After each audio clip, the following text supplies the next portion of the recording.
ערב טוב, תלוי איפה, כאן בארץ ישראל, ערב טוב. אצלכם באמריקה אולי בוקר, אולי צהריים טובים. שבוע טוב. שלום כבוד הרב. לא ראיתי פניכם הרבה זמן. הרבה זמן שלא זכיתי להקביל פניכם. וצורכי עמך ישראל מרובים. והלב שלי אוהב אתכם הרבה, חושב עליכם תמיד. ואני גם מתפלל עליכם ועל כל אחד מהחבורה ועליך בפרט, בכמה וכמה עניינים. אז תזכו לשנים רבות, נעימות וטובות. סוף השמחות, עושר וכבוד והרווחה גדולה. So the rabbi wanted to first off start off letting us know that he values our time and he appreciates us waiting around for him to come and give the class, even though he's extremely busy and we also have our own schedules. He does want us to know that he does value our time and the patience for us waiting around for the class. He prays for every single one of us. He prays for the group collectively and all of us individually. And he wishes us all health, wealth, happiness, and that we should all share in happy events in our lives. אתם קוראים השבת שלח לך או קורח? אנחנו שלח לך. אוקיי. במטות מסעיין נתחבר. אוקיי. טוב. אז ברשות רבותיי היקרים, גם החתן שלנו מיכאל, אני רואה אותו, שמח. גם אבי ברם, תאריך ימים. יופי, השם ישמח אתכם. ומזל טוב לרב על הבר מצווה, מזל טוב. כן, בר מצווה של תאומים, השם ישמור עליהם. בקרוב אצלכם, ברית של תאומים ובר מצווה של תאומים, וגם חופות של תאומים. אמן. טוב, שמגיעים בדרך כלל לפרשת שלח לך, בדרך כלל רגילים לעסוק בסיפור של המרגלים. בדרך כלל רגילים לעסוק בסיפור של המרגלים. אלא שהוא תופס ודאי ללא ספק חלק גדול מהפרשה, ולנתח אותו לעומק ולהפיק ממנו לקחים בעבודת השם. אבל מי שמרחיב את העיון, הוא רואה עוד כמה נושאים כבדים בפרשה. למשל, פרשת חלה. למשל, פרשת ציצית. אז הגמרא אומרת על הפסוק, והיה באכולכם מלחם הארץ, תרימו תרומה לאדוני, שלפי פשוטו של מקרא, הפסוק זה מצווה אותנו, שכאשר אנחנו באים ללוש את העיסה, כדי לאפות ממנה לחם, נפריש מהעיסה תרומה להשם. כלומר, הפרשת חלה. החינוך אומר למה? אומר החינוך, ברגע שאנחנו עושים הפרשת חלה, הרמים מהחלה תרומה, אז במציאות הזאת, בהוואי הזה, בסיטואציה הזאת, אנחנו מכניסים קדושה במאכל. כי כל דבר שנותנים ממנו צדקה, ועוד הצדקה בהתחלה, והיא בראשית הדברים, אז מי ומה שיבוא אחר כך, זה ברכה גדולה מאוד. כלומר, המזון הזה הופך להיות ממזון הגוף, מזון לגוף ולנפש. אבל זה בתנאי, שנעשית צדקה לשמה. שעושים צדקה בדבר, מקדשים אותו. מכאן, למדו רבותינו הפוסקים והמקובלים הקדושים, שאדם שרוצה ברכה בעסק, ברכה בפרנסה שלו, לא יגיד, אם יהיה ככה וככה, אני אתרום ככה וככה. אומר בן איש חי, לא, תתרום, ואחר כך יהיה בכוח התרומה יבוא. עושים עסק, כדי שהעסק יצליח, תבסס אותו על צדקה, על חסד, על נתינה. זה יגרום שהמקום יהיה כולו קדושה. זה מה שהקדוש ברוך הוא אומר לעם ישראל. אתם עכשיו באים להיכנס לארץ, הולכים לעשות בצק, לחם זה עיקר מזונו של האדם. תזכור, כדי שיהיה ברכה בלחם, להרים חלת תרומה. אבא מוסיף, אבא עטר את ראשון הגאון הקדוש רבי יורם מיכל אברג'ל, זכותו יגן עלינו, שבלשון התורה כל סעודה קרויה לחם, גם אם זה כל הדגים ובשר, נקרא לחם, כמו שכתוב אצל יעקב אבינו, ויזבח יעקב זבח בהר ויקרא לאחיו לאכול לחם. אומר רש"י שם, בסוף פרשת ויצא, כל דבר מאכל קרוי לחם. והסיבה למה? בגלל שהלחם זה עיקר המזון של האדם. לפי זה יש לומר, שמה שכתוב בפסוק, והיה באכולכם מלחם הארץ תרימו תרומה על אדוני, אז אם כן, מה זה והיה באכולכם מלחם הארץ? בא לרמוז לכל אחד מאיתנו שכאשר ניגש לאכול סעודה כלשהי, אנחנו נאכל אותה בקדושה גדולה, כדי שעל ידי זה נרומם ונגביע אותה, את הסעודה הזאת להשם. כי כשאנחנו רוצים לקדש את עצמנו, צריכים לפעול מלמטה. איך נקדש את המאכל? שנתאמץ מלמטה. ואז מדבר חומרי ומגושם, נהפוך את זה לדבר רוחני וקדוש. כי כל המאכלים ביסודם יונקים את החיות שלהם מצד הקליפה. ושיהודי אוכל אותם בקדושה הוא מברר ומפריד את חלק הרע שטמון בהם, ומרומם ומגביע את החלק הטוב שנמצא בהם לצד הקדושה. הבירור הזה וההפרדה של חלק הרע שבמאכלים נעשה על ידי שמברכים בכוונה גדולה. וזה נדבר מיד, בכבוד הרב. As we are now in Parashat Shlach-Lecha, in Israel they're reading Parashat Korach, but we are in Parashat Shlach-Lecha. The most famous part of this parasha is the story of the spies, which the rabbi will want to go into it and just have a deeper look into it, and we'll discuss it throughout the class. However, there are additional subject matters within the parasha that warrant some attention as well. Some very heavy Torah concepts that need to be looked into, as hafrashat chala, as tzitzit, which is the taking a portion of the dough when a person makes bread, and there's a process over there, or a mitzvah that's included in that process of making bread, and also the mitzvah of tzitzit are also included in this week's parasha. In regards to hafrashat chala, as the pasuk says, that when a person takes lechem min haaretz, bread from the earth, tarimu truma l'Hashem, that we have to elevate and give a charity, give a portion of it to God. So, meaning when a person needs the dough, and when a person needs the dough and intends to bake the bread, a person must take a portion of that dough as a truma, as a donation, as a token to Hashem. And this particular process, taking a portion of that dough and dedicating it as a charity to God, is considered hafrashat chala. Hafrashat chala is the mitzvah that the rabbi will be discussing now. Truma is, as we know, is to be charity, and also a portion of the entire dough. So something that was given then is also something that is given now. The same process that they did back in the days, the same process that we do today when we bake bread.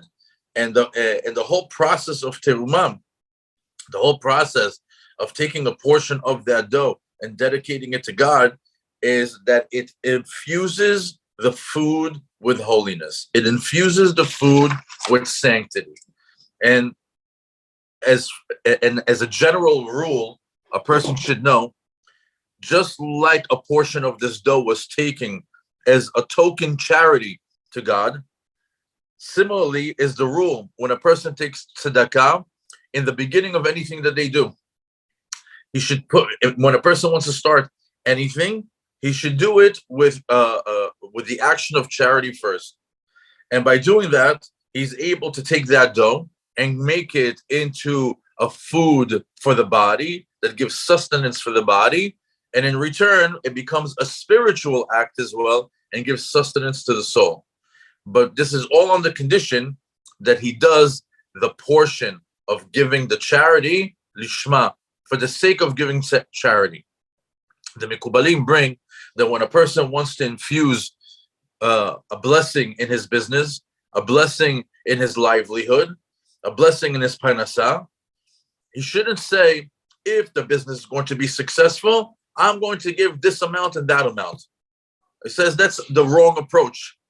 Rather, a person should give the charity first, and he say, in the merit of the charity that I give, I will be successful. Not if the business will be successful, then I will give. Rather, I'm giving charity, and in the merit of the charity, I should be successful. And this act of giving will cause the entire process that follows it to be something that is infused with sanctity and success. This is why a person, when he as a general rule, before starting anything, it's good to give a charity first, because by giving charity for the sake of giving charity infuses the upcoming action with sanctity and holiness, and according to the Kabbalists, it infuses also a blessing in it.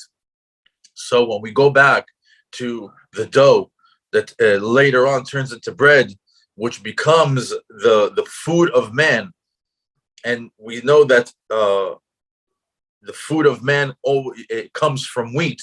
That's what's considered a human's food. From that food, he has to bring a teruma. Rabbi Yora Michael Abergel, Zecher Tzadik Livrecha, used to say that every single meal should include bread. Every single meal, regardless of whether you're eating fish or meat or whatnot, you should always include bread. Just like it was brought to the Yaakov, that when he was in the Pesukim, that said that le'echol lechem, that he was going to eat bread. Rashi brings on the spot that the lechem, on the word, in the word ma'achal, meaning a food or sustenance, he equated it to bread. Ma'achal is lechem. A food is bread. Because why? Because bread is the food of a human being. What's considered food that is appropriate for a person is bread.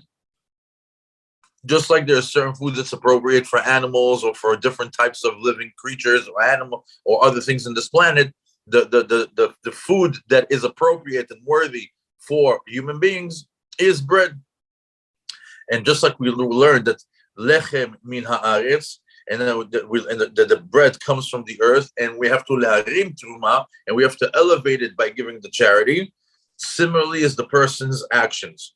When a person sits down to eat, and he is about to have a meal, in order to uplift laharim teruma, in order to uplift the meal, he has to sanctify it with a seudah to Hashem. And how does he do that? He has to sanctify the food. So one way of sanctifying the food is that a person has to make his effort from below, and by doing his efforts from below, he'll be able to activate the actions from above. So how does he act? What are the things that he needs to activate from below? One thing is he has to do the teruma. He has to do the hafrasha. He has to take a little bit of the bread, and then the second thing is in order to sanctify it, he needs to eat b'kedusha. He needs to eat with sanctity, meaning he's able to take the good part of the food and elevate it to the highest level of holiness. And this is the way a person is able to take the part of the food that is physical and separate it from the part that is spiritual. And that comes with beginning of the teruma and the Parashat challah, that we take a little bit from the dough, and then the second part that completes it is when he's able to bless over it with intention. When a person knows how to bless over the food with proper kavanah. Ken Kvod Arav. יונל, וולקאם. אריכות ימים, שנים טובות. חברים אהובים טוב.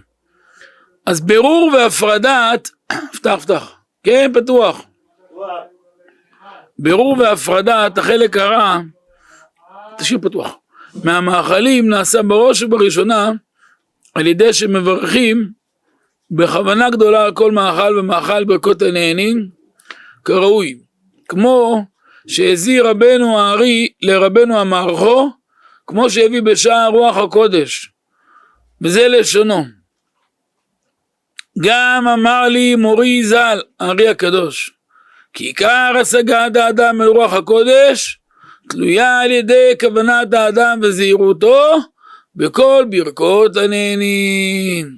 למה? לפי שעל ידם מתבטל כוח כל אותם הקליפות הנאחזים במאכלים החומריים, ומדבקים באדם האוכל אותם על ידי הברכות שעליהם הנאמרות בכוונה, ומסיר מהם הקליפות ההם ומזכך החומר שלו, ונעשה זך ומוכן לקבל הקדושה.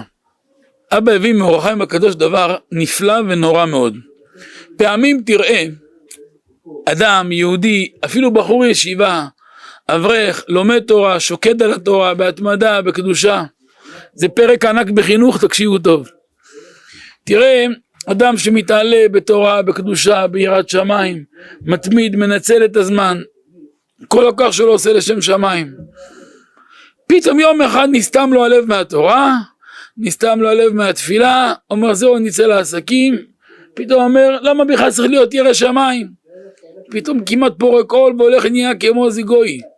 מה, איך יכול להיות? איך יתהפך מקצה לקצה? מי גרם שהוא יתהפך מתכלית הטוב לרע גמור? מאיפה זה? מאיפה זה נעשה? איך זה נעשה? שאלה קשה, אה? מי גורם שנהפך ליבו של הנער? אומר אור החיים הקדוש בשם רבנו הארי הזה, בכל מאכל שאנחנו אוכלים או שותים, יש שם גלגול של נשמות. יש נשמות של צדיקים, יש נשמות של רשעים. והנה, תראו מה זה. עכשיו אדם אוכל מאכל. אם זה נשמה של הרשע, היא יכולה להיכנס בפנים, להפוך את המוח. הוא היה רשע ויעשה גם את האדם רשע כמוהו, או יותר, שמצילנו. אז מה נעשה? שמברכים ברכות הנהנין בכוונה, מפרידים את הקליפה של הרשע מהטוב, את הרע מהטוב, ואז אדם מקבל רק טוב בלי רע. וסיפר אבינו הרב הדגול רבי יורם מיכאל זכותו יגן עלינו, שבזמן האדמו"ר הזקן בעל התניא היה דבר עצום. בזמן האדמו"ר הזקן בעל התניא היה דבר עצום. היה בחור אחד בן 15, יודע כל הש"ס בלשון שלו, היה בקיא עצום, גם תלמיד חכם, גם מבין עניין, גם נבון, גם חריף, גם צדיק. היה הבחור הזה 4 פעמים בשנה, שיהיה פתוח, 4 פעמים בשנה מגיע הביתה, סוכות, חנוכה, פסח, נגיד אמצע קיץ, ועוד פעם סוכות. כל השנה עוסק בתורה. פתאום באמצע השנה, יום לא יום, לא מן השגרה, חזר הביתה, אמרו אולי לא מרגיש טוב, כיבדו אותו. 2-3 לא קם לתפילות, מתחיל להחליף בגדים, מתחיל כל מיני סימנים לא טובים, עושה כאב בטן להורים. מה קרה מותק? למה ככה? איך? למה? אין תשובה. אומר לאבא שלו, אני חושב אולי בר מינן הוא חושב להפסיק את הדת. אבא כמעט מת, הרג אותו. איך? למה? כמה? מי? לא יודע כלום. אבא התחיל כמעט משתגע, הלך מרב לרב, אמרו לו הולך רק לאדמו"ר הזקן בעל התניא. הגיע לאדמו"ר הזקן, אמר לו איפה היית יום שלישי שעבר? אמרתי בישיבה. ואיפה עוד? בישיבה. ואיפה עוד? הלכנו לבקר איזה חולה, איזה חבר לא הרגיש טוב. טוב, מצוות ביקור חולים, מצווה גדולה. כיבדו אתכם באיזה מאכל, איזה שתייה, איזה משהו? וולקאם, ברוכים הבאים. כיבדו אתכם באיזה מאכל, באיזה שתייה?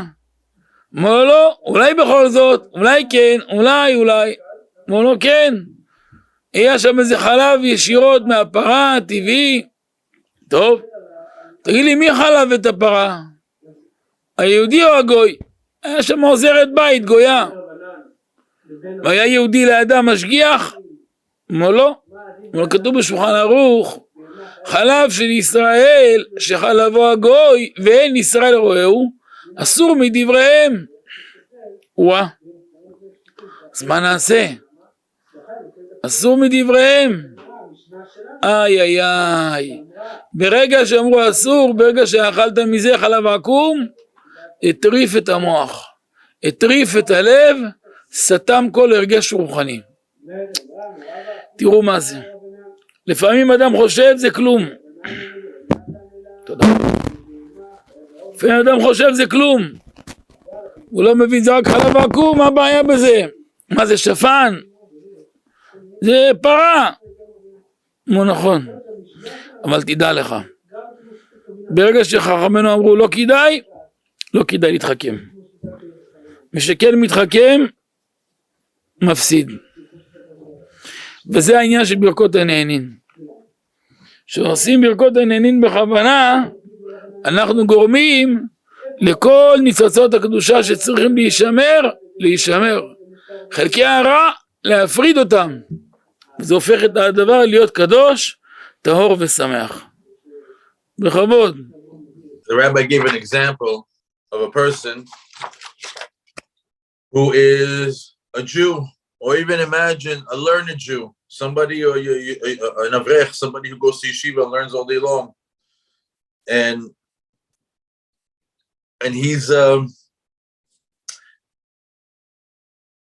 he goes over there and he's connected to the learning, connected to the religion, and he begins to get elevated more and more in kedusha and holiness. He's doing everything, all his learning is for the sake of heaven, and he's a prime example of a good Jew in the way of God. And all of a sudden, his heart becomes closed to Torah learning. His heart becomes close to prayer. His heart becomes close to the fear of God. And all of a sudden, he starts to be more interested in the mundane than the spiritual. And the question that arises, how is it possible that this individual flip-flopped, that turned to a complete opposite for what he was just a few days ago? How did he go to being a righteous Jew to a person that's acting like a complete Gentile? What is the cause? What caused the heart to turn in such an opposite direction? So the rabbi is quoting Or HaChaim HaKadosh that brought it by the way of Arizal. He says that inside food, there are souls. There are sparks of souls. Some are sparks of wicked individuals, and some are sparks of righteous individuals. And when a person eats a certain food, and within that food, there was a spiritual spark of a wicked person, right away, that food, once it's ingested, it turns the mind completely in the opposite direction of spirituality and holiness. And it turns a person completely from the other direction from where he was. Meaning the food that he put in his body, when it's not being sanctified properly, a spark of a wicked individual can turn a religious person to acting like a complete Gentile. However, when a person takes the time to bless on the food properly, that he does the birkot hane'enin with intention, with kavanah, that act removes any sort of spiritual sparks or spiritual negative husks that are connected to that food, or any of the wicked sparks of a soul from that were connected to it, and it leaves only the good that's left in the fruit. So by blessing properly and with intention, you're able to eliminate the bad that is in the fruit and separate the good, and you receive only the good that is in that fruit, only the good that a person should ingest. Rav Yora Michael Abergel Zechet Tzadik Levarcha used to say that in the time of the Admor Baal HaTanya, there was a story of a 15-year-old boy who was very learned. He was extremely smart in all sections of the Torah. He was righteous, he was very sharp, he was wise, and he would immerse himself in Torah learning. He actually only go home 4 times a year, in the times of Chanukah, Pesach, Sukkot, and sometimes in the middle of the summer. The rest of the entire year, he would toil in Torah learning the entire time. All of a sudden, when he visited his home, they realized that all of a sudden this child, when he's visiting, he's not waking up to prayers. He's not changing his clothes. All of a sudden, he's acting very different from the way he used to be. And it bothered the parents a lot. And they started to worry. When they started to engage the child and speak to him, the child said, oh, maybe I should stop practicing the religion. Maybe I should, try a completely different direction that has nothing to do with what I'm doing currently. His father was so disheartened by this, by the words of his son, and he asked, why? How can this be? Did you lose your mind? How can such a wise, sharp, righteous boy can turn completely the opposite direction and even consider to forsake Torah learning?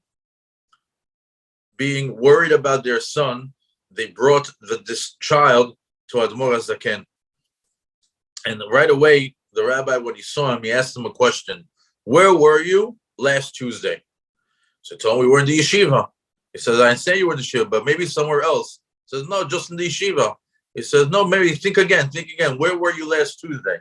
He says, oh, yes. Now I recall. We went to do Bikur Cholim. We went to visit the sick. And we went to visit a sick person and his wife in their home. And he tells them, when you were over there, did you eat something? Did you drink something? He says, no, I don't think so. He tells them, think again. Did you eat anything? Did you drink anything? He says, oh, wait, come to think of it, yes, I did. We drank milk from a cow. So the rabbi asked him, and who milked the cow? Where did the milk come from? He said they had a worker that was there, a maid, and she milked the cow. The rabbi asked, was there a mashgiach over there? Was there a Jew that was watching over the process? He says, no. He says, well, Shulchan Aruch says that if a Jew is not standing over the goy while he's doing this type of work, that type of milk is prohibited. And we see that by him drinking this milk that was not watched over by a Jew, but rather it was milked by a Gentile, this milk took his mind and switched it completely upside down. He lost all his direction in the ways of Hashem. And we see that sometimes people think, oh, it's nothing. It's just milk. It's not like I'm eating a rabbit or something. It's just milk. The rabbi is letting us know that these types of things that you're not so careful with, but sometimes they don't pay attention to, is just not worth it.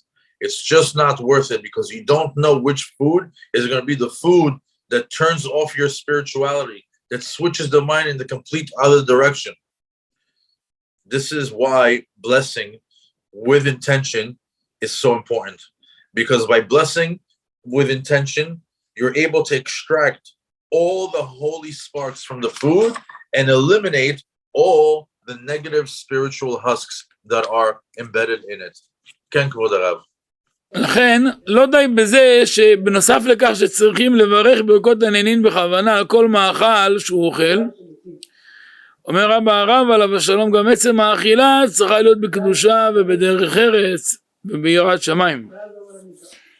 כתוב בפסוק וידבר אליי, זה השולחן אשר לפני אדוני. שיהודי אוכל, השולחן שלו כמו מזבח.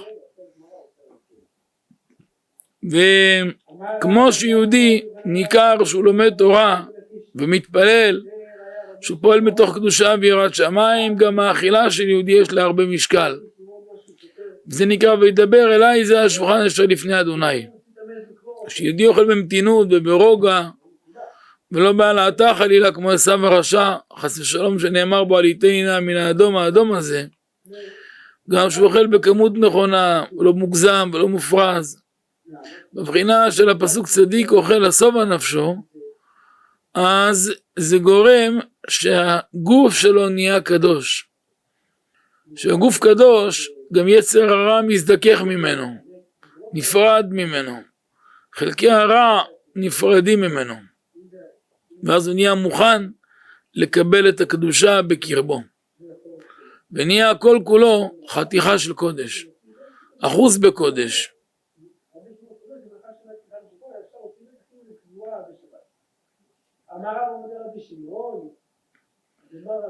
שיהודי אוכל במתינות, הוא משרה קדושה בקרבו.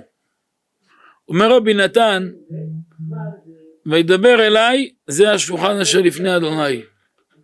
שיהודי זוכה לאכול בקדושה, אז השולחן שלו נהיה כמו מזבח, ואז הוא זוכה למעלות מאוד גדולות. וכמו שמזבח מכפר, גם זה מכפר. האכילה מכפרת. אבל חס ושלום, שיהודי לא אוכל בקדושה, ולא זהיר מספיק די הצורך, אז השולחן נהיה לנחש, אותם אותיות. ואז חס ושלום כללה משתלחת בכל המלאכה שלו ובעבודה שלו. וההבדל היחיד בין האדם לבהמה זה האכילה בקדושה. זה דבר שמכשיר להיות צלם אלוקים על ראשו.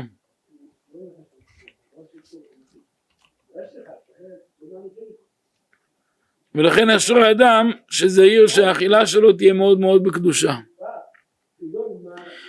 וכך כתב גם הגאון הקדוש רבי אליעזר פאפו בספר הקדוש פלא יועץ, וצריך להיזהר לאכול בדרך ארץ, זה לשונו, ולא כדרך הרעבתנים והגרגרנים, שעליהם אמרו בזוהר תרומה קס"ח, שמסיתרא דעשיו דכתיב בעליתי נינה מן האדום הזה, והוא נבזה ונמאס בין אלוהים ואדם. כלומר, מי גורם שיהיה לאדם מציאות חן? זה האכילה בקדושה. כשיהודי אוכל בקדושה זה גורם שהשכינה שורה עליו. וגם צריך להיזהר להיות אוכל לשובע נפשו, אבל לא יפוצץ את עצמו יותר מדי. למה? שהוא מעמיס יותר מדי, יש מקום לסטרה אחר לשרות, ואחר כך בא לידי טומאת קרי.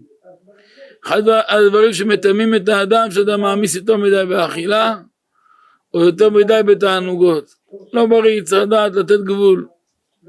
לשים את הברקס בזמן, לא לחכות עד שיעוף הכפתור. ואומר הרעב"ד שאדם שיודע לשים את הגבול, ולא רק זה, אלא עכשיו הביא איזה מאכל מאוד מאוד טעים, אדם קצת התחיל לאכול ובאמצע עוצר, זה מחפר לו כמו תעניות. וזה מזכך את הנפש מאוד. עלינו לדעת שיש לאכילה של האדם השפעה עצומה על שאר כל העבודת השם שלו. משום שמהמאכל והמשקה שאדם אוכל ושותה נוצר דם בגופו, ומהדם שזורם בעורקים הגוף מקבל את כל החיות שלו. כמו שנאמר כי האדם הוא הנפש, וגם נאמר כי נפש הבשר בדמי. כלומר כל החיות הגשמית של האדם תלויה בדם שזורם בגופו. וכשאדם אוכל בקדושה ומברך בכוונה, על ידי זה מפריד את הקליפה הרעה שנמצאת במאכל, ואז גם שום מחלה לא יכולה להתקרב אליו. כל המחלה אשר שמתי במצרים לא אשים עליך, זה לא יכול להתקרב, כי יש לו הגנה מהמחלה בכוח הברכה. וכן גם יצר הרע לא שולט בו, והתאוות שלו מתמעטות. למה? בגלל שהוא כבר כפה אותם בכוח האכילה בקדושה. וזה מחזק את האדם, מקדש אותו ומגדל אותו. לעומת זה אדם שלא אוכל בקדושה, החלק הרע נשאר תמון במאכל, אז אותו חלק רע עובר לגופו, והופך את גופו להיות עכור ומזוהם. לכן הוא כולו שרוץ בתאוות, ומסכן נכשל כל פעם בדברים קשים אחרים. היצרים הקשים והמרים שבו לא נותנים מנוח לדברים הרוחניים לשרות, ללימוד תורה, לתפילה, לצדקה, אלא הכוח הרוחני הולך ומתמעט, והכוח הבהמי הולך ומתגבר. מאידך, כשאדם אוכל בקדושה, האכילה מכניסה בתוכו כוחות מחודשים לעבודת הבורא יתברך. לעומת זאת, כשאדם אוכל בלי קדושה, מרוב תאווה, ממלא את קרסו בבלענות ולא ביראת שמיים, לא יודע שהאכילה לא יכולה להכניס בתוכו קדושה, אלא גם מפילה עליו עייפות גדולה וכבדות נוראה. לכן יש שורש שהאכילה מפילה עליו עייפות גדולה, סימן מביא רוח רע, סימן שהוא לא מספיק מתאמץ בקדושה. כדי להבין יותר את עומק ההשלכות שיש לאכילה של האדם, נראה בדברי המאיר בספר שערי קדושה. שם הוא בונה איך נברא האדם מארבע יסודות, אש, רוח, מים ועפר. ומכוח המאכל שאנחנו אוכלים וברכות הנהנים, איך מתפרק בגוף, ואיך כל דבר הופך להיות דם, חלב ובשר, ואיך הופך להיות חלק מהאדם. כשאדם מברר את הארבע יסודות, הוא הופך להיות כלי קודש, וזה מה שיכול להביא את האדם עד מדרגות שאפילו של רוח הקודש ודומה להם. יזכנו השם, בכבוד הרב. So a person that is able to bless on the food with intention, that he eats with good manners and with sanctity, he's able to perform the pasuk. This is the table that's in front of Hashem. And from this pasuk we learn that a person's shulchan, a person's table, is like an altar. So when a person eats for the sake of heaven, and he eats calmly, with manners, and he doesn't act like Esav, who was eating a lot of food at a very fast pace. When a person eats with portion control, and he only eats in order to satiate himself and no overeating, he by carrying himself in such a manner of sanctifying the food, eating slowly, eating with manners, eating the right portion control, and he's doing it only to satiate himself for the sake of heaven, in turn causes the body to become holy. And by that, the evil inclination separates himself from him, because he becomes a proper vessel to receive all the holiness from the way that he treats the food. It becomes a holy package. So a person that eats, that paces himself when he eats slowly, and is able to infuse the food with holiness before ingesting it, he's in turn creating a holy process, a process where he becomes a Jew that's eating in a holy manner. He turns his table to an altar, and just like an altar atones for a person's sins, similarly his own table in his house atones for his sins. And we see that all that begins with the food. So we see that even the food can atone for a person's sin. The complete opposite of that is if a person takes his shulchan and turns it into a snake. The letters of shulchan can be boggled to spell out the word snake, nachash. It's the same letters. And that's what, so a person can actually take the exact same process of eating and turn it into a complete different result. When a person eats, he needs to eat it with sanctity. Rav Eliezer Papo, the famous Pele Yoetz, says in his book in regards to eating that a person shouldn't eat like Esav, hastily in large amounts, because that is something that is disgusting in the eyes of God and the eyes of man.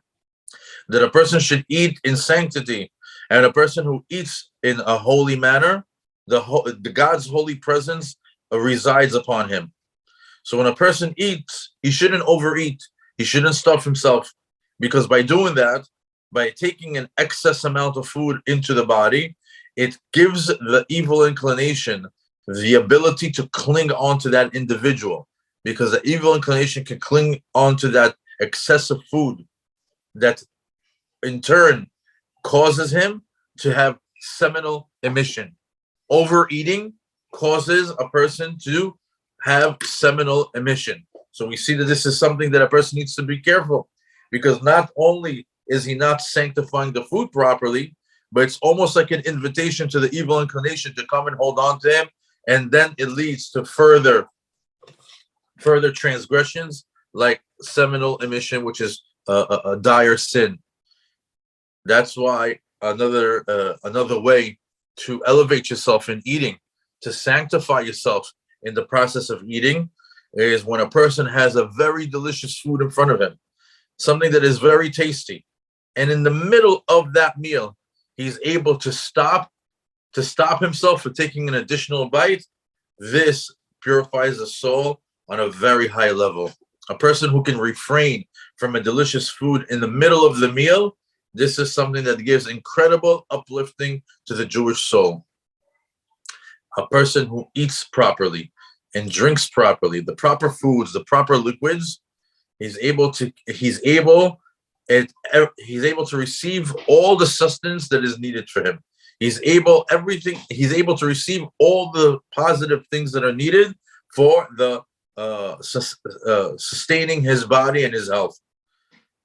A person that eats in Kedusha, that blesses with proper intention, he's able to extract the bad from the food, and he's also, by extracting the bad sparks that are in the food, he's also able to extract all the sicknesses that come with the bad sparks that are in the food. And sicknesses will not reach this individual, because the evil inclination has no power to control anything in that situation. And this causes a person for his desires to be diminished, and he's able to be uplifted.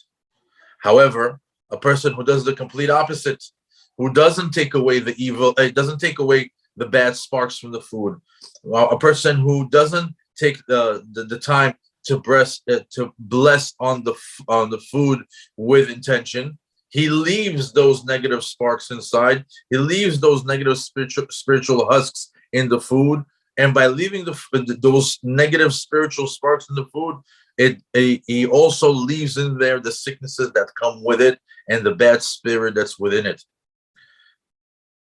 And in turn, by ingesting that food that wasn't prepared properly, didn't extract the bad from it, that bad food turns into a part of his body, and all of a sudden his body becomes overwhelmed by desires, because now by not purifying his eating, by not sanctifying his food, by not blessing on the food with intent, he then in turn turned the food to be something negative and caused his entire body to be in need of more and more physical desires.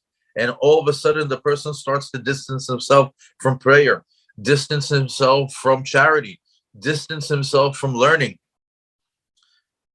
However, when a person does do the work properly, where he does sanctify the food and he does bless on it properly with intent, it gives him renewed powers to the service of Hashem. A person gets the new powers that are needed for the daily service of Hashem. The opposite, when a person eats without sanctity, he feels heavy. He feels overwhelming weakness. He becomes heavy in the way that he carries himself, and he always feels defeated or lacking powers to deal with life. And in order to do that, as it's stated in the book of the Maharchu, that in order to understand this concept of how a person can get renewed powers when he blesses on the food properly, and when a person becomes very heavy and very tired when he doesn't eat bless on the food properly, the Maharchu writes in his book that a human being is created from the four elements: fire, earth, water, and wind.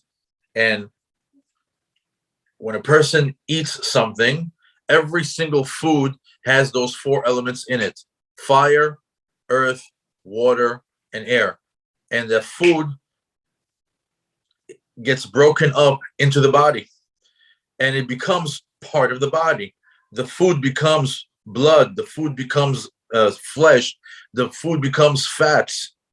Now, if a person is able to separate the different elements from the food, and he's able to sanctify the fire part of the food, the water part of the food, the wind part of the food, the earth part of the food, he's able to sanctify it brings the person to a high level that he can even get Ruach HaKodesh by sanctifying the food properly before ingesting it. כן, כבוד הרב. ידוע שכל גוף ונברא שנמצא בעולם מורכב מארבע יסודות. ארבע יסודות הם אש, רוח, מים ואפר. כמו שהרחיב הרמב"ם בהלכות יסודי התורה, פרק ד' הלכה ב'. אבל מלבד ששם הדברים של הרמב"ם מתייחסים למונחים גשמיים, לארבע יסודות גשמיים שמהם מורכבים הגופים הגשמיים השונים של בני אדם, בספרי פנימיות התורה מבואר שגם הנפשות והרוחניות מורכבות מארבע יסודות רוחניים שמהם נובעות המידות שלהם. ועל היסוד זה מבאר מרחו בשערי קדושה איך כלל המידות הרעות שבנפש הבהמית שבאדם צומחות מארבע יסודות הרעים מצד הקליפה. חשוב מאוד לזכור ולדעת שכל אדם שיבין את ההשפעה הטובה לצד הרעה שכל יסוד שבנפש הוא יקבל תשובה לאלף דברים אחרים, מה שקורה איתו בשגרת החיים היומית שלו, ואז גם הוא יתאמץ וישקוד לתקן את זה, ומפה יבין את הסיבה המרכזית של ירידת נשמתו לעולם הזה. והנה הרמז לזה נמצא ברבי יהודה הלוי בפיוטים שאומרים בראש השנה, בשחרית של ראש השנה: והתבונן בסודיך והבעת מה אתה ומאין יסודיך, והבט אל גבורות אל. כלומר כל אדם צריך להתבונן ולחקור מה היסוד שלו המרכזי, וכל אדם יש כל ארבע יסודות, יש רוח מים עפר, אבל איזה יסוד חזק? בהתאם לכך לעבוד על זה. למשל אדם זיהה שהוא ביסוד האפר, יש לנו האפר בינוני, בכל יסוד יש קל, בינוני, קשה. יסוד האש קל, בינוני, קשה. רוח קל, בינוני, קשה. מים קל, בינוני, קשה. אפר קל, בינוני, קשה. דרך אגב, שאנחנו רוצים לבדוק בשידוכים, באחד מהמרכיבים הראשונים שאנחנו בודקים, בלי נדר את זה בדבר הזה. מזהים את היסוד שלו ושלה, ועל פי זה מבינים הרבה משמעות. כמובן שבעבודה עצמית אפשר הרבה דברים לעשות, אבל אפשר להבין לפחות את הכלים המהותיים, מה המשמעות שלהם. יסוד האש, ממנו נמשכת הגאווה, שנקראת גסות הרוח. למה שהוא יסוד הקל מכולם, כך אומר בשערי קדושה. גם בתניא סוף פרק א' הביא את זה. בכללה גם הכעס, כי מפני הגאווה מתכעס שלא עושים רצונו. אבל אם היה שפל וענב, לא היה כועס בכלל. ויש 3 תולדות. תולדות של הכעס והקפדנות בליבו, כאילו לא הגאווה לא היה מקפיד, וגם בקשת השררה והכבוד התגאות על הבריות, והשנאה לזולת שהוא גדול ממנו, וזה גם ענף מהגאווה. אז בדברים האלו מלמד אותנו מערכו עליו השלום, שביסוד האש שבנפש הבהמית צומחות גם מידות רעות. מצד שני אני אגיד לכם יש גם טוב. למשל מה הטוב של אש? התלהבות. אתה יכול לבשל בלי אש? אי אפשר. מי שאין לו את יסוד האש, הוא לא יודע מה זה להתלהב. הוא אף פעם לא יודע ללמוד תורה בהתלהבות, לשמוח משיעור תורה, לשמוח מתפילה, מאיזה מצווה, תמיד יקר, קרח, בטטה. שורש הדברים למשל, גם בגשמיות, אדם שמח מכסף, מאוכל, מאישה, למה? ההתלהבות הזאת, הפנימית, זה בא מיסוד האש, אלא שצריך להוליך את זה לקדושה. וכן זה הדרך. בפן השלילי, מיסוד האש צומחת גם הכעס. כיוון שעיקר הכעס נובע השורש שלו מגאווה. איך כולם לא נשמעים אליו. אז מתפרץ בזעם גדול. או מישהו פוגע בכבודו. אז הוא חוסה את כל הגבולות. אבל אם היה ביתן ושפל רוח, אולי היה מחזיק עצמו למאומה. כמו משה רבנו, כמו יהושע אבינו. היה שמח.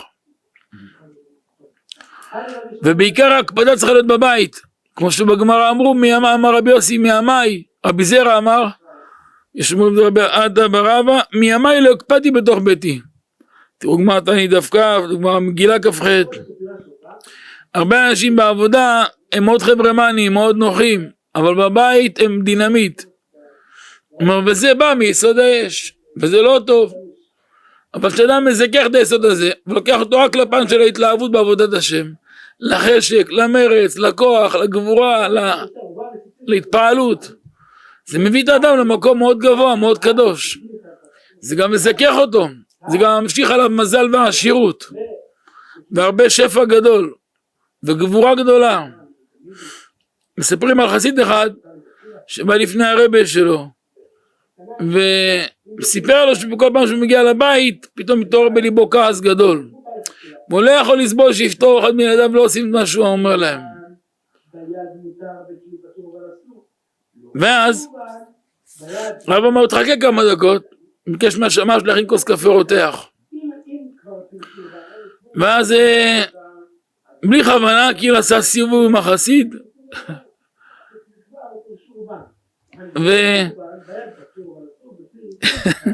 כדרכם שמשים לא שואלים הרבה שאלות על הרב, הלך השמש ועשה מצוות הרבו, הוא הכין כוס קפה רותח, הסתובב לתומו ליד החסיד שממתין בקוצר רוח למוצא פיו של הרב. פתאום נתקל בדבר מה, כאילו הרגליים של השמש מעדו, ונשפך על החסיד חצי מהקפה הרותח. אז הוא מסכן, הוא קפץ, ניתר ממקומו, קפץ מסכן, בכל זאת לא נעים, גם התלך חולצה, בגדים, עם מכנסיים, חליפה, אבל הוא לא יגיב בכלל. אז מיד הרב ביקש סליחה, הרגיע את השמש, לא נורא.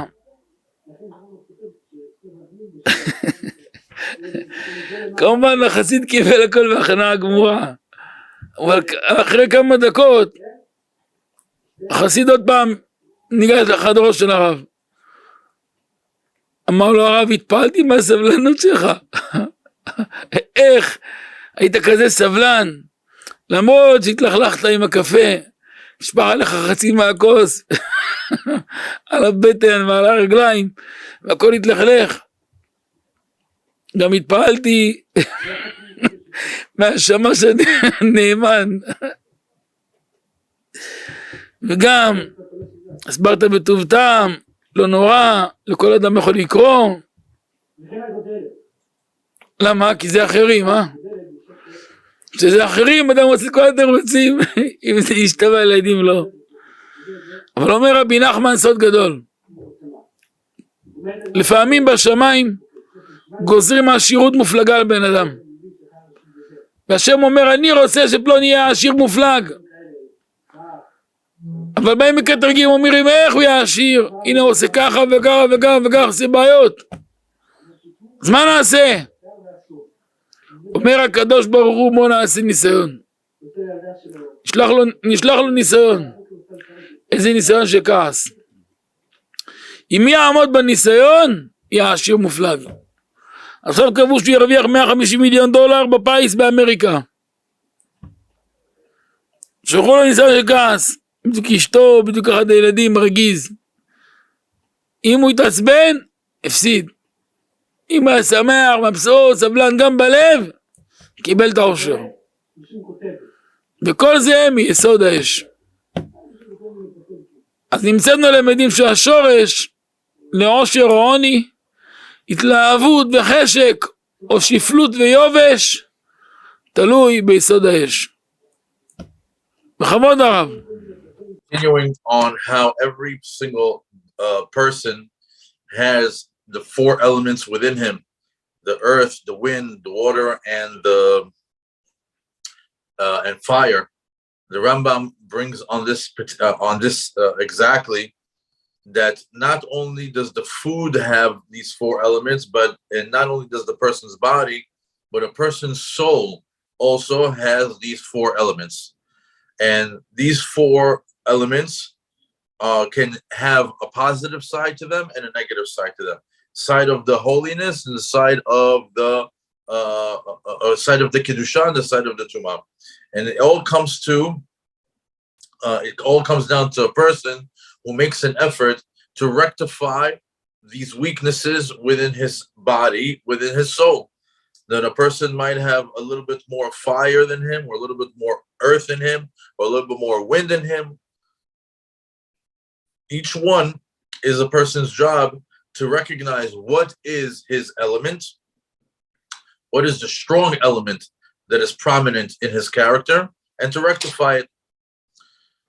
We have a hint to this from one of the songs that we sing during the time of Rosh Hashanah, the Piyutim of Rosh Hashanah. Rabbi Yehuda Levi says over there that a person needs to look into, it says, Mitbonen besotcha ma ata u'ma yesodotecha. It says you have to look deeply, you have to look internally into your foundation.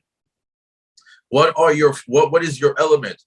Look into the secret of where your main element is from. Are you more from fire? Are you more from water? Are you more from wind? Are you more from earth? Because each single person has four of these elements within him. But which one is the most prominent? And for each one, and by finding out which one is more prominent, the person is able to work on himself more than others. For example, if we take earth, within the level of earth, we have three subcategories. Kal, Benoni, Kashe, meaning on the one from the four elements. If we take the element of earth, it could either be a light part of your character, an intermediary part of your character, or it's the hardest part of your character. And similarly goes for Ruach, Esh, and Mayim, for the wind, fire, and water. How much of that element is part of your character?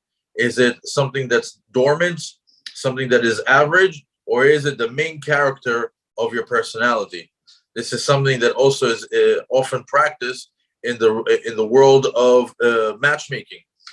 Many times before they pair a couple up for marriage, they check the four elements. Where are they more from? Is the man more from Ruach, more from Esh? Is the woman more from Afar, more from Mayim? In order to match them up properly, because it's very important that each person knows how they're compatible with the other individual in order to start a life together. The rabbi wanted to give an example of fire. For example, when it comes to fire, fire is one of the four elements that is expressed in a person's personality through being very haughty. He has a lot of pride, and any person who has a lot of gava, a lot of pride, typically yields another bad character trait, which is anger. And anger has three subcategories to it. Anger comes from a person being very particular and always insisting on certain things in certain ways. Anger stems from respect, where a person demands respect, and if he doesn't get the respect, he'll get angry. And anger also causes hatred towards people, because he always feels that he's on a higher level than everybody that he's dealing with. So we see that we have a trickle-down effect that starts off first from one of the four elements, which is fire, which if that's a prominent element in your character, then a person is prone to have a lot of ge'ava, acting out from a place of pride. And because he's so proudful of himself, if he doesn't get his way, it leads to anger. And the anger makes a person very particular his anger causes him to be very particular with people. He demands respect, and he tends to hate people because he always feels like he's on a higher level than them. That's the negative side to anger. However, a person who has the fire element that is prominent in his character, they can be used for the good. For example, a person who has fire in him can use that character for excitement, meaning he has the fire for something, he has the fervor for a certain thing, and he can use that excitement and fervor towards Torah, towards prayer, towards performing a mitzvah. Imagine a person who's just cold as ice and nothing moves him, nothing gets him excited, or nothing gets him to do anything because he's just like a ice cold individual. So you see that when a person has a prominent part of his character that comes from the element of fire, he can use it for the good by creating excitement towards positive things in the religion. Even though that even this excitement, this hitlahavut, can be used once again for negative, when a person takes all this excitement towards women, towards money, towards food. However, not only that, fire, we say the good ways to use a fire, we know that you can't cook without fire. So you see that there's positive ways to use this element and negative ways. So when a person feels that he's not getting his honor, he gets angry. And why does he get angry? Because he has a lot of gava, he has a lot of pride. And there's a famous story from Rabbi Zera from the Gemara that says never in his life was he angry in his own home. We know that there's many people that outside of the home, they're very friendly, they're very loved, they're very likable. However, when they come to the house, they become fire. And all of a sudden, they're very angry. And even though everybody loves them outside of the house, in their own home, they are using their element of fire to be completely the opposite person in their own home.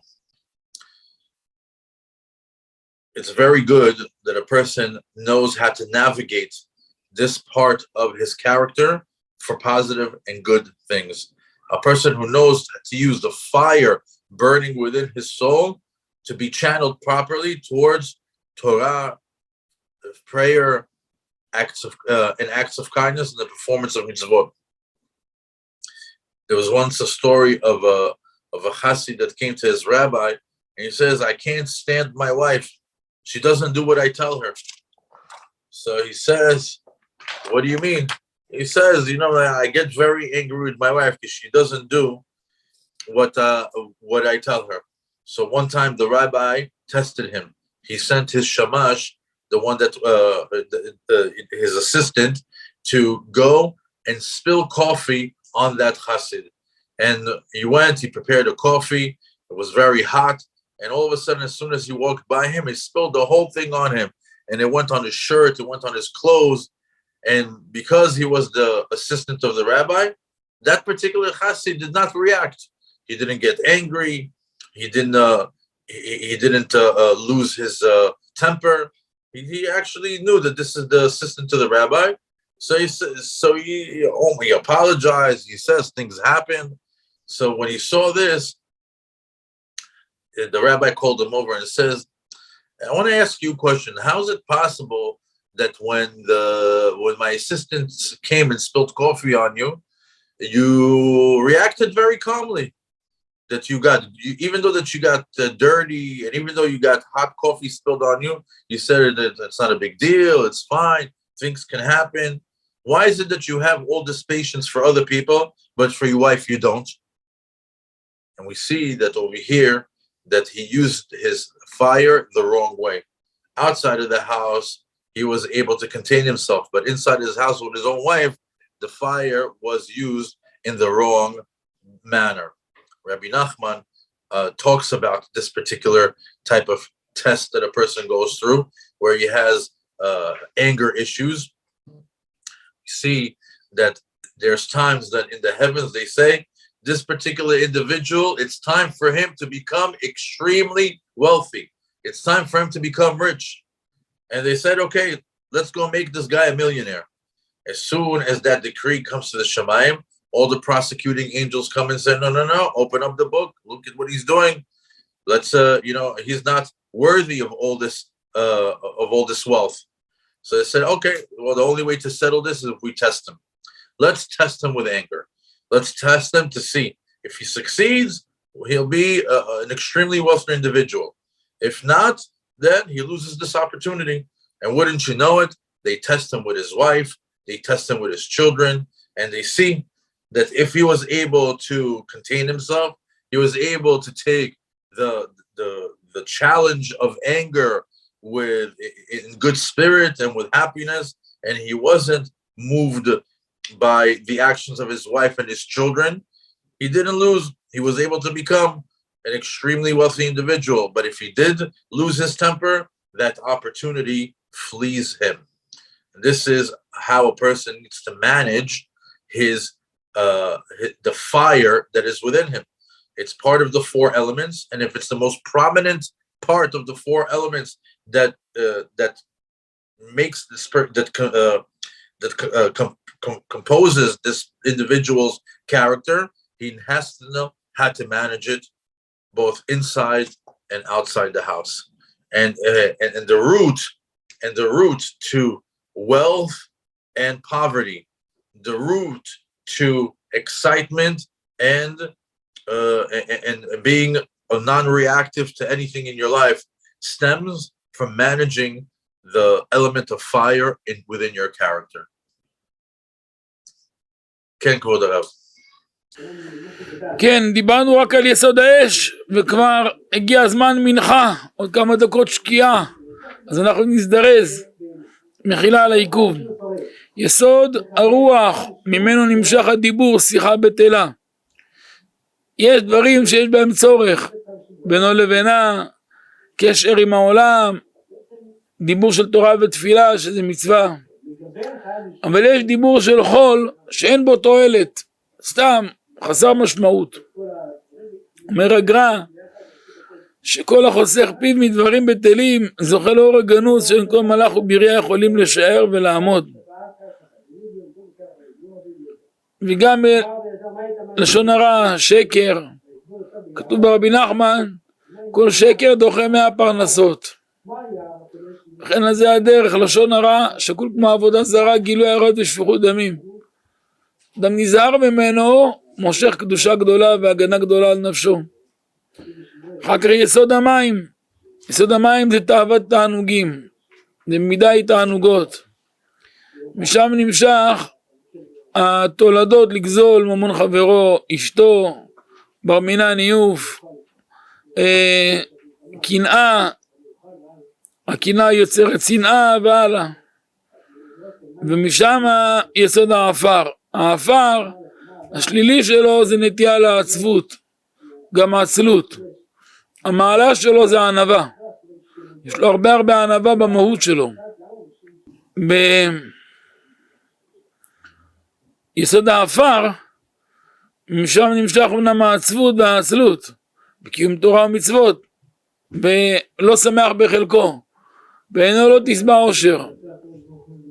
מאידך, יש לו מעלה גדולה שהוא ענוותן מאוד. אז בדברים האלה מלמד אותנו מערכו שאדם שזוכה לזכך את הנפש שלו, הוא הופך להיות איש אלוקים קדוש. כלומר, עלינו לזכור שהתיקון של כל יסוד ויסוד, להפוך את הנטייה לשלילי שבו לחיובי. ואיך עושים את זה? על ידי שאנחנו מתאמצים, אם זה באכילה, ברכות הנהנין בכוונה. אם זה בתיקון המידות, בכעס, ישמור את עצמו שלא יכעס. נטייה לגאווה לתלות שגדולה בבעליה, כל ממנו יתברך. כי ממך הכל ומידך נתנו לך, וכן בכל דבר שיכול להמליך את השם בעולם. וזה למעשה נקודה מהותית. אז בואו נחזור להתחלה. מצוות הפרשת התחלה מלמדת אותנו שיש בעצם שמפרישים חלה תרומה, עושים צדקה, מכניסים קדושה למאכל. במקום שהמאכל הזה יהיה מאכל לגוף, הוא מאכל לגוף ולנפש. מזון גם לנפש. ללמד שאדם שקשור במצווה קדושה של צדקה, לא מת לעולם. כמובן לא נופל לעולם. גם הרב לימד אותנו, לאישה יש 3 מצוות, חלה, נידה והדלקה. חלה זה הפרשת חלה, נידה זה מצווה שהטהרה שלה, והדלקה, הדלקת נרות. הדלקת נרות זה הרמז, זה תפילה לילדים. אומר הרב דבר עצום מאוד, תדע לך, כמו שמצוות הטהרה זה מצווה מאוד מאוד אישית, ומאוד מאוד צנועה, ואף אחד לא יודע על זה. עד שגמרא אומרת, יש שמפרסמת את הזמן שלה, מספרת לחברות שלה, אומרים בשמיים עליה, ארור שוכב עם כל בהמה, קוראים לה בהמה, כי היא מפרסמת את הזמן של הטהרה שלה. זה לא טוב, אסור לדבר על זה. בדיוק אותו דבר, מצוות הפרשת חלה, לא לעשות מזה כינוסים ועניינים, צניעות, בינה לבעלה, ילדיה, ספר של חלה מברכת, מבקשת רחמים, זה טוב. אותו דבר הדלקת נרות, מבקשת שם תמיד על הילדים, שיהיו בריאים וקדושים וטהורים, ולא ייכשלו ביצר הרע, והשם ישמור צאתם ובם. גם ללמד לה להתארגן לשבת מוקדם. שבת נכנס ב8, ב6, ב2, ב3 בצהריים כבר תהי מוכנה. עליה שלום סבתא, אמא של אבא, רינה עליה שלום, היא הייתה כמו חוק, 1 בצהריים, כל השנה חורף קיץ, הכל מוכן. לא רק הכל מוכן, כל הילדים אחרי מקלחת, לבושים מסורקים, מסופרים, מסודרים, מוכנים לשבת. הרגילה אותם לחכות לשבת. בלי עין הרע כל ילד יצא משהו. למה? כי משקיע במצוות, המצוות מחזירות לו היטב. אז ככה נברך את הציבור הקדוש, לשבוע טוב, לברכה, לשמחה, לנחת, לזיכוך ותיקון וטהרת הנפש. ותהיה כל האכילה שלנו בקדושה ובטהרה. אבא היה מסיים ואומר, אין קידוש אלא במקום סעודה. אתה רוצה קדושה, זה רק במקום של הסעודה. השם עמכם גיבורי חיל, תזכו ותחיו, תראו ברכה בעמלכם, בכל משלח ידיכם, אמן כן יהי רצון. בכבוד הרב. The rabbi wanted to conclude that even though we ran out of time, and we just looked into depth into the fire side of the 4 elements, he did just want to say a small thing about the rest of the elements. When it comes to the element of wind, that element of wind has to do with speech. When a person is speaking, that a person, when he talks, how does he talk to his wife? Does he do talking in shul? Does he have idle chatter? We know that this is the speech is something that is very, very powerful, and the person has to be very, very careful with it, because a person has to refrain himself for talking about things that are not important, and definitely not to have evil speech, lashon hara, and definitely not to lie. Rabbi Nachman says that anybody who speaks lashon hara, anyone who uses their speech for lying, he pushes away 100 parnasot, 100 opportunities to make money, move away from him. In the element of water, the element of water is connected to the physical desires, and it leads a person to thievery, to not only to thieve from strangers, but even from friends. It also brings them to improper relations and for promiscuity, and even leads to jealousy and even hatred. The last element, which is afar, which is the earth, this is the element that is connected to laziness. It's the one that's connected to depression. It's the one that's connected to feeling heavy in the ways of carrying oneself. A person who's not happy with the share that God gave him. And we know that the positive side to somebody who has afar, earth as his prominent element in his neshama is that he also has the ability to be very humble. And a person is able to sanctify himself by taking all these four elements and working on them.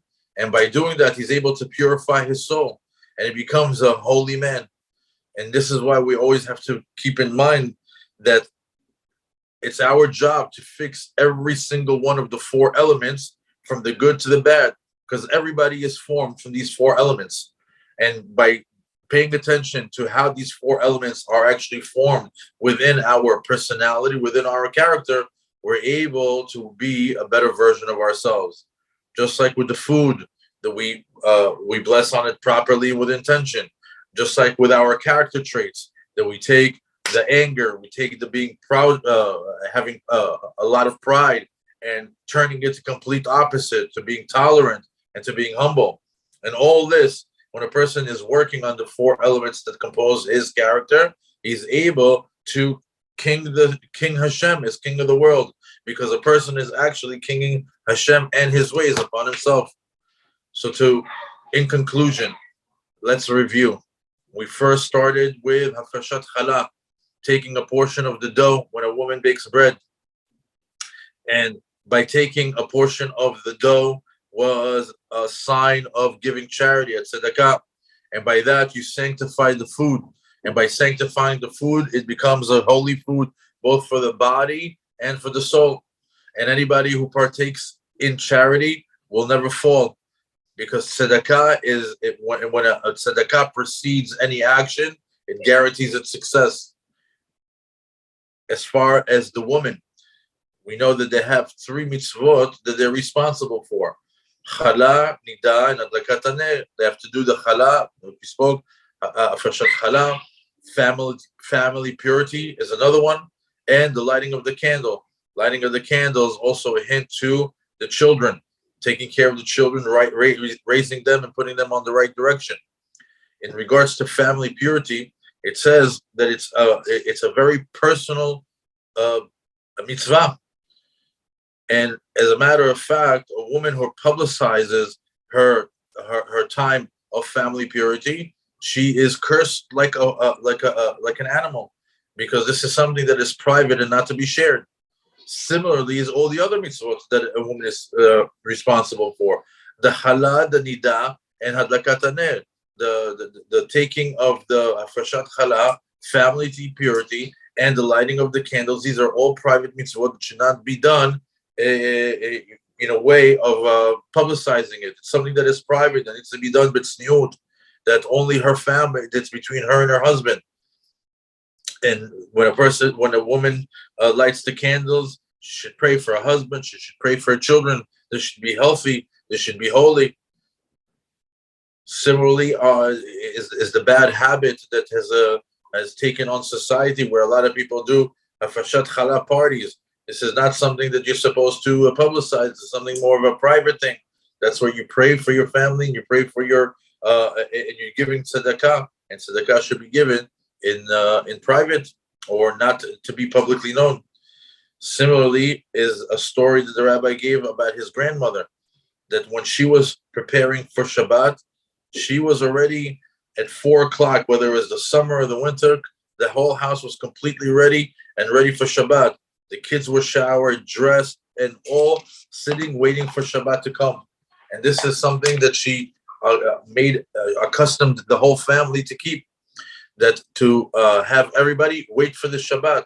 And anybody who invests in mitzvot, the mitzvot eventually will come to their benefit. Just like the famous line says, "En kiddush el makom seudah." The halakha that says that you can't do a kiddush only in a place of their seudah. So we see that this another way to understand this is that you can't get sanctified only in a place where you're eating in a godly manner, by sanctifying the food properly. The rabbi wanted to bless us and wish us well, and that Be'ezrat Hashem, all that we learned is something that we can internalize in our day-to-day lives. Ken Kvod Harav. יהי רצון שהשבוע הזה יתמלא הקדוש ברוך הוא עליכם ועלינו ברחמים, להמשיך שפע עצום של ברכה, של בריאות, של שמחה, של מזל עליון, בסייעתא דשמיא מופלגה מעל המשוער ומעל המצופה, בכל התחומים, בכל העניינים, אמן כן יהי רצון. אמן. אהבת העולם מבטיחים חברים, יקרים לנו מאוד, תזכו לשנים רבות, נעימות וטובות.